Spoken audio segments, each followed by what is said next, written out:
The light within. What a deviously ironic twist of fate. The one who has the light of heaven inside him has been rejected by the goddess whose chosen one he was considered to be.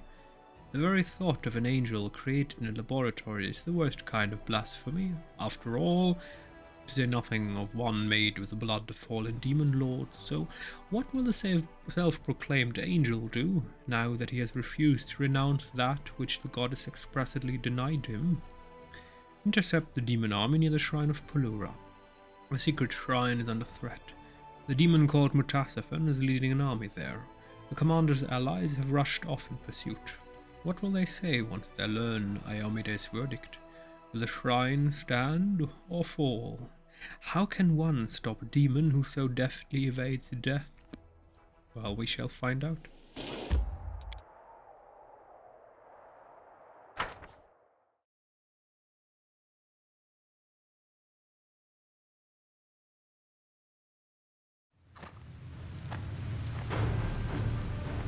Surrender, or else! Test of my abilities. You are nothing before me.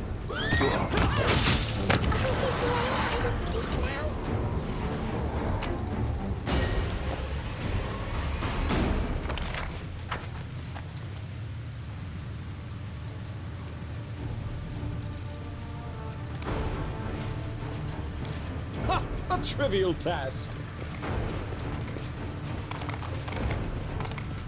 That was easy. What? I'm off. I will defend my dreams. Interesting, the undead are fighting the demons.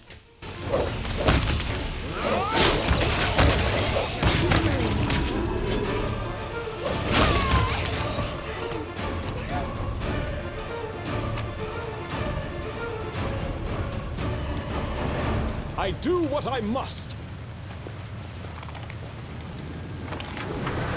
What?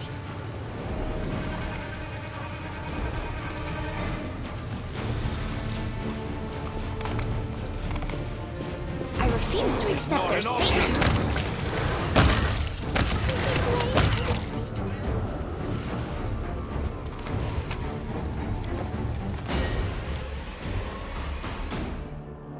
It's either us or them.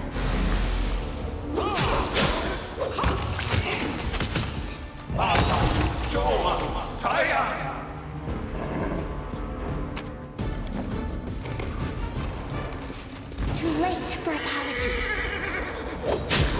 I am your end.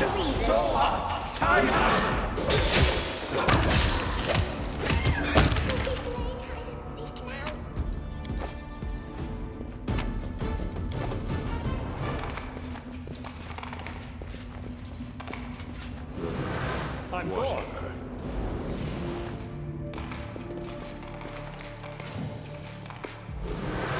What?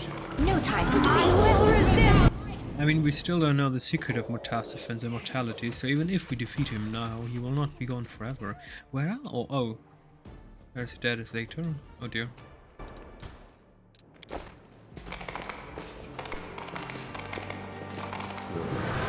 Whatever.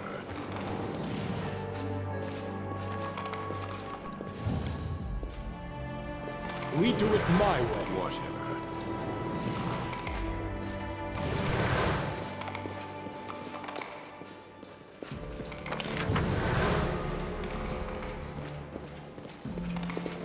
Follow if you dare.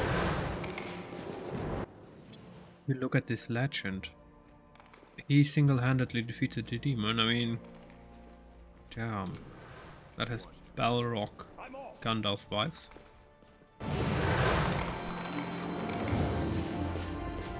Their life ends here.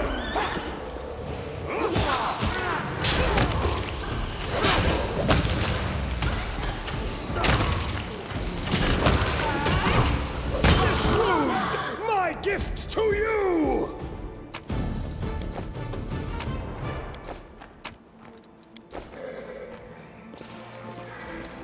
I do what I must.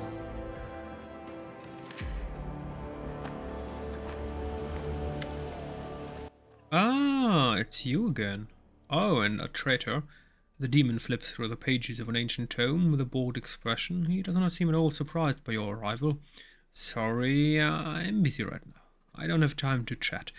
You will have to find something else to do. For example, you can try and save those fools over there. A surprisingly familiar face appears at the demon's side. You set the traitor Nura Dendiva free. Look who's here, and we've barely started gutting those clueless stargazers. Stop the demon. Don't let him steal these sacred tomes. They contain all the information we've gathered about the world wound. With knowledge like that, he can... You talk too much. Bored now? Let's spice things up. You either save those idiots, or chase after me. Mutasifan makes a subtle gesture. And the sanctuary erupts in flames. At the same time, a portal opens up behind him. Okay, that's a problem. An angel-based quest line. I didn't manage to redeem Nura. Save them. What? This choice locks you out of a secret ending. Also, Ramian will save the people at the cost of his own life if you choose to stop the demon. Okay. You can also do both by doing the trickster path option with Nura. She will help you last minute stopping him. Wait, what? That's a problem.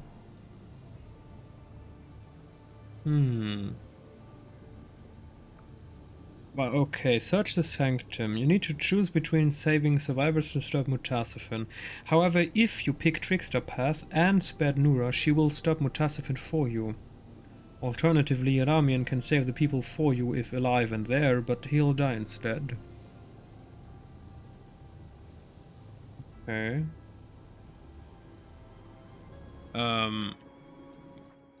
When was the last save? Oh, that's a problem. Puh. Well, that doesn't help us very much. If you caught Nura... the only way that we would have had to persuade her to join us would have been the Trickster Path. Where we didn't caught her sabotaging. She only helps you if you save the people, in which case she stops Mutasifin for you. If you stop Mutasifin, the people will die. Or if you sided with Ramian against Hulrun, he'll save them for you and die himself instead. But Ramian is not here, is he? If you want the secret ending, you have to stop Mutasifin and loot his corpse. Well, that's not very helpful. Now, what do I need to do? Is Ramian here? We spared her, yes, but is that enough to warrant this whole she'll help us thing? Damn it.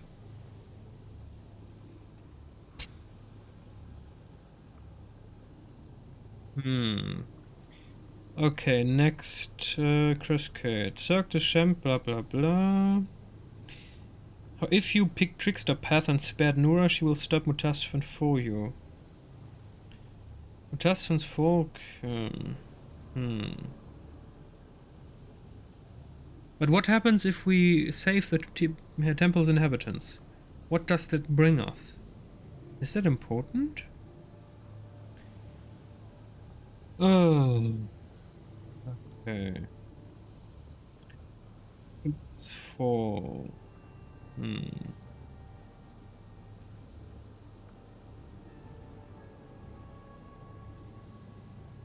Cascade of Fire. Well, that doesn't...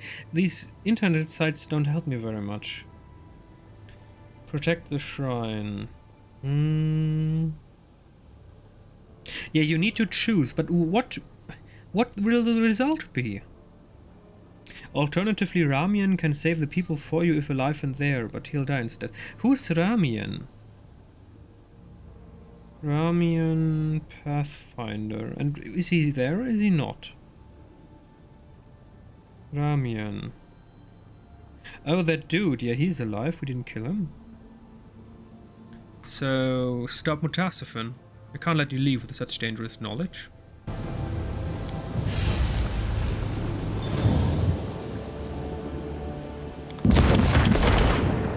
They will break against our resolve. So everyone died or what?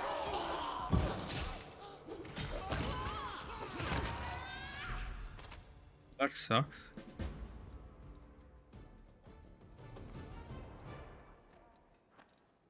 That sucks massively. What kind of item do we need to research? I don't like this. Yeah, goodbye. I don't want this. Sorry, I need to redo this. So obviously Aramian is not here. I have no idea why. We did not kill him. He should be alive. So what's exactly his problem? I don't know. It's just a bit odd.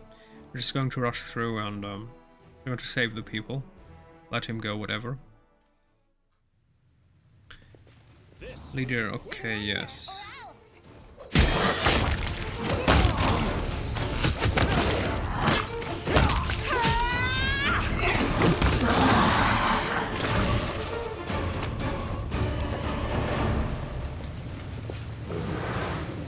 I won't let you hurt my friends.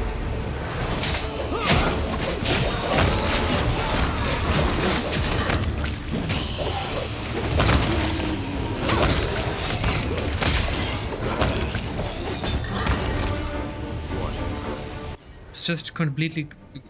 I mean, this Ramian, that was the dude in the beginning of the game, where the Inquisitor wanted to kill him, the one who wanted to save the young priests.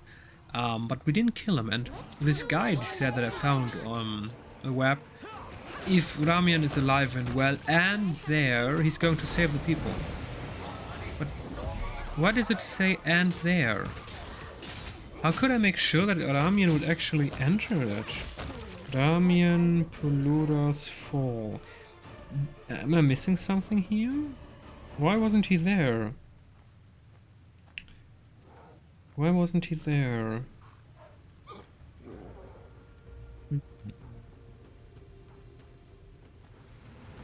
No. The door's opened. Yeah, I have no idea. We're going to end this. This game's just too complex for me. I have no idea which decision when resulted in Aramian now not being here. The game is not telling you. He's just not here. And the guides always say there are 16,000 different scenarios, and if you picked one and then that and here and there, blah blah blah. Ugh. A little bit help from the game would be nice. Maybe, oh, you have here and there these options, you picked that, and because of that this will now be very likely. Something along the lines of that, with a nice UI, just to give you a little help deciding where you can do what.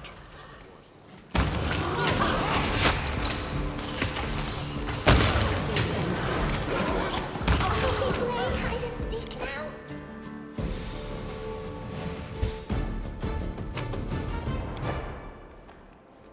Oh, I just...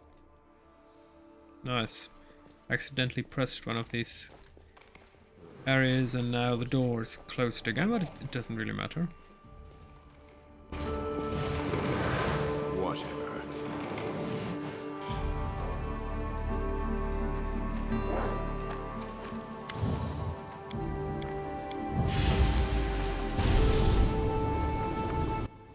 Save the temple's inhabitants. I won't let you die. So long, everyone. I am taking all this valuable information with me.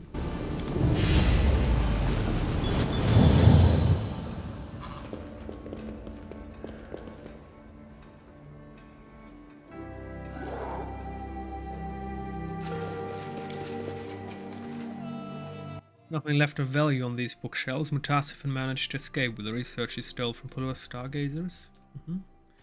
Eliandra sways unsteadily on her feet. She looks as though she's about to collapse from exhaustion. My friend, you came to our rescue in our hour of need. I cannot thank you enough. You will be happy to hear that Cathair is alive and well. He has been rescued from the echo of Discari's clutches.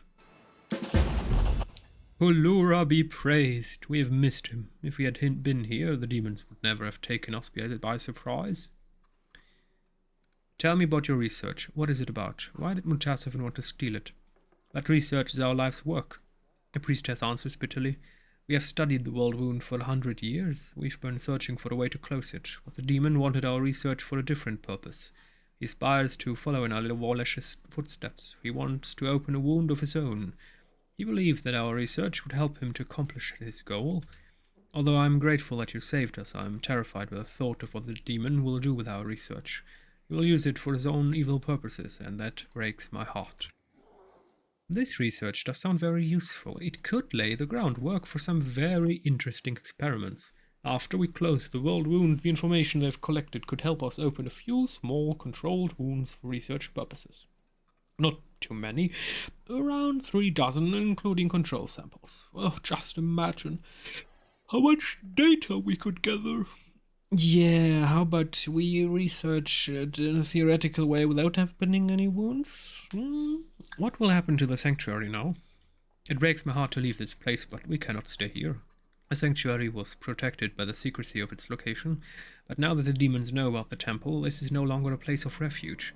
I will lead the survivors somewhere safe, but I cherish the hope that we will return. Someday our waterfalls will sing again. Swarmithic Path. Devour the defenders of Pulura's fall. You're nothing more than a food for the swarm. What the heck? Interesting. Swarmithic Path. This game allows you to become whatever you want. I have to go. Farewell. So we made a difficult choice. I do what I must. I'm not sure we're going to regret that one. It all comes down to this one tiny choice. There was a tiny hint early game, the Crusader camp, that would have allowed us to witness her betrayal, and then we could have stopped this situation from happening. But because we missed one tiny little detail in the early game, the secret ending is now gone. I mean, I could cheat it still with mods, but again, one tiny miniature detail and 100 hours of work, done, gone, useless. That's brutal. I mean, seriously, game.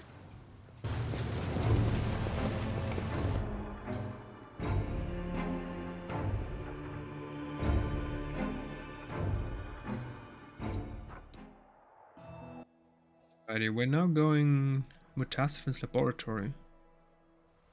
Oh, Mutasifin, a secret hideout. Sure, why not? Mutasifin, we're going to do that.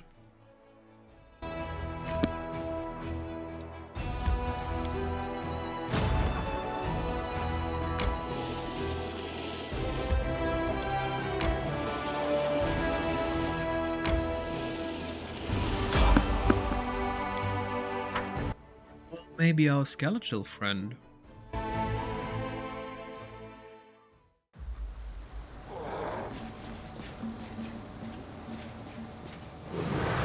Whatever. Follow if you dare. Onies, jubilosed. Unexpected sounds break the menacing, monotonous atmosphere of the world wound. Business-like chatter, the lazy neighs of ponies, the clatter of instruments, and rising above everything else, a rather expressive voice. A flying ship. How could you even think of proposing such a thing? Next, you'll tell me we should travel by portals or streak across the sky in a winged chariot. And don't look at me like that. I know what you mean. That this cart has experienced things you wouldn't see in your worst nightmare. That it is time to retire and put its wheels up beside the fire. Axles creaking as it tells its cart children stories of its wild youth. that I can afford more reliable transportation than this wreck. Well, let me tell you, kid, you can't buy an expensive airship when it doesn't exist. To this, I will say that great explorers and discoverers set out on their expeditions on foot. They didn't complain about it. Yet you can't even survive comfortable ground-based travel in an ordinary cart. And with that, the owner of the expressive voice turns to you and nods as if he didn't expect to see anyone else. Jubilost Nathropol, I'm just passing through. The name is familiar to you. Nathropol is an eccentric gnome scholar from Absalom, traveler, explorer, popularizer of science, journalist, and author of a dozen books and countless articles. Due to his overly sharp tongue, he's been sentenced to death or exile by no fewer than 3 or 4 nations of Golarion. Every year, new rumors surface of his death at the hand of some offended monarch or other. Okay. I've heard about you. You're a scientist and explorer, aren't you? Jubilost Nathropol, scientist, traveler, cartographer, journalist, lecturer. Ponies!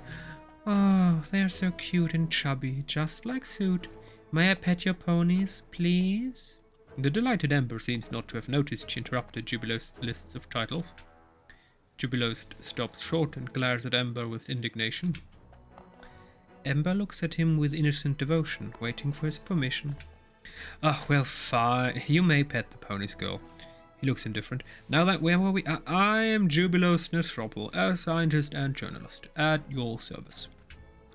Nenio, absorbed in her scribbling, raises her head at the mention of the name. Jubilost Nathropol, the author of Distillation of Magical Liquids in the Field? Yes, that's me. I take it I have the honor of speaking to a fellow scientist. With a fellow scientist and a successful rival. With a fair future successful rival. I intend to take your place in the department of the Colleague of Mysteries. On my way to the headmaster's seat, naturally. By the way, the blood of mythic demons cannot be distilled by your method, and neither can the slime of an ordinary carnivorous blob. Obviously not. Jubilost doesn't seem offended. On the contrary, he's looking at Nenio with growing interest. My distillation method was developed for distillations carried out on the material plane for liquids originating on the material plane. Demon blood does not meet these conditions. For extraplanar liquids, I've developed a new method, described in my article in the first issue of National Alchemy in 4817. And we've got a whole century to go before 4817. Yes, of course. That's correct. But the article was scheduled for publication in advance. Jubilost says, but he sounds uncertain. To be fair, I do not require data on extraplanar entities for my encyclopedia. Therefore, demons and their blood as such do not interest me. But I have not yet finished the section on cult alchemists. The main focus of their work is potions based on demon blood.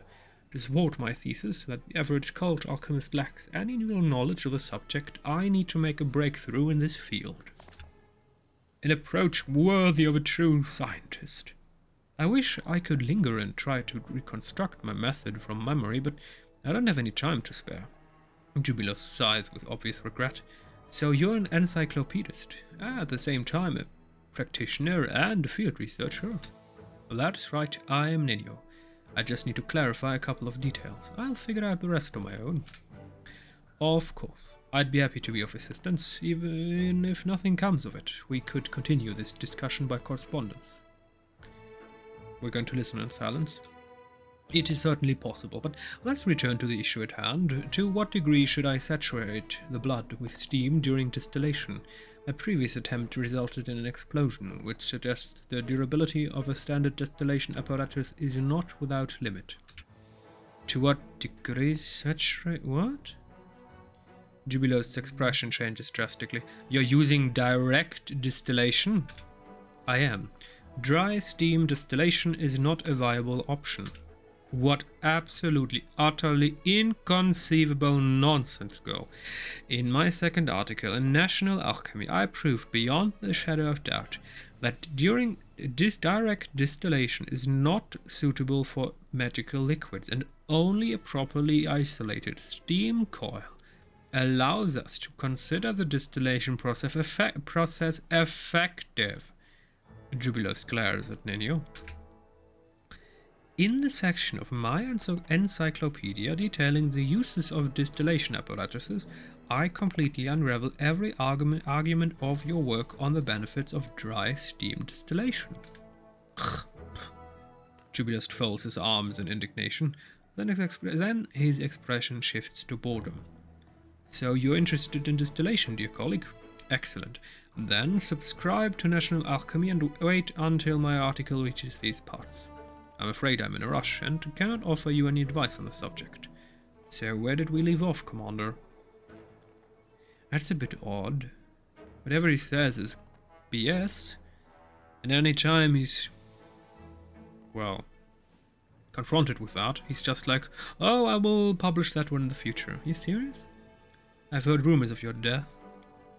Jubilos shrugs in an empathic, dismissive voice. These rumors never stop. I am not a desk jockey, but a field researcher and a cartographer. I spend most of my time on the road, stopping only briefly to finish a paper or give a lecture. Every time the unknown of new mysteries land swallows me, my detractors jump at the chance to spread stories of my death. I've been credited with perishing in the depth by the eye of a Bendigo, meeting my end at the hand of the Whispering Tyrant when last wall fell, and many far less impressive deaths, such as being drowned by kobolds in a river in a place not marked on any map. Hogwash. I do not imagine myself immortal, but so far I've been able to avoid meeting Pharasma. There's still so much to learn about this world.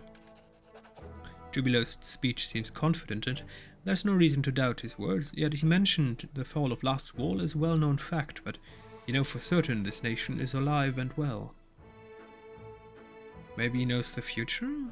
Or maybe he sees the future and thinks it's the present or past? Maybe for some odd reason his perception of time itself is a bit flawed. You just happen to be passing through so deep in the world wound. What's bothering you? Of course I didn't mean to say this happened by accident. Passing through simply means I do not intend to conduct extensive research or educational work here. Just make a few observations here and there. That doesn't sound in the slightest bit suspicious. The corner of Reginald's mouth twitches up slightly, which likely represents a grin. Jubilos' gaze immediately fixes on Reginald. Ah, Paralictor the Ranger, I presume. Over your many years of service, I have sent no fewer than 5 requests for an interview or a comment on certain events for the Independents. You have denied every one of them. What a pity. I am no longer a Paralictor, and there have been 4 requests from you. Reginald corrects him mechanically. Furthermore, I have no intention of cooperating with an individual like you under any circumstances. Some of your stunts, especially those related to the so-called freedom of speech, border on incitement. And why, pray tell, does a representative of the Hell Knights dislike freedom of speech? Your organization claims to be the absolute bastion of law and order. I'm sure you've nothing to fear, as a free press could hardly besmirch those who have no sins and no machinations on their conscience. Jubilos' voice drips sarcasm. Reginald pauses, his pale yellow eyes boring in Jubilos, then he shrugs. I see. After 4 denials, you decided to change tactics and use this crude method to get me to comment on the other's activities. I must disappoint you a 5th time by not saying another word. I have one of your books. Would you autograph it for me? Ah, unexpected request, but admittedly a pleasant one. Of course I will. Why not?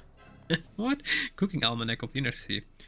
Jubilos takes the one book from you, and his amiable expression suddenly vanishes.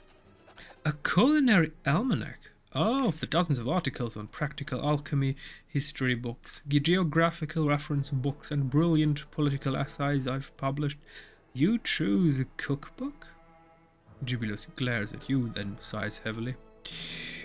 Well, of course any recognition is good. You want a culinary almanac, so that's what you'll get.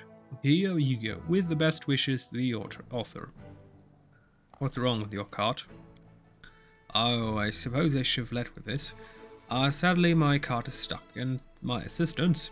Jubilos casts a peevish look at the 3 gnomes shuffling or quiddling nearby.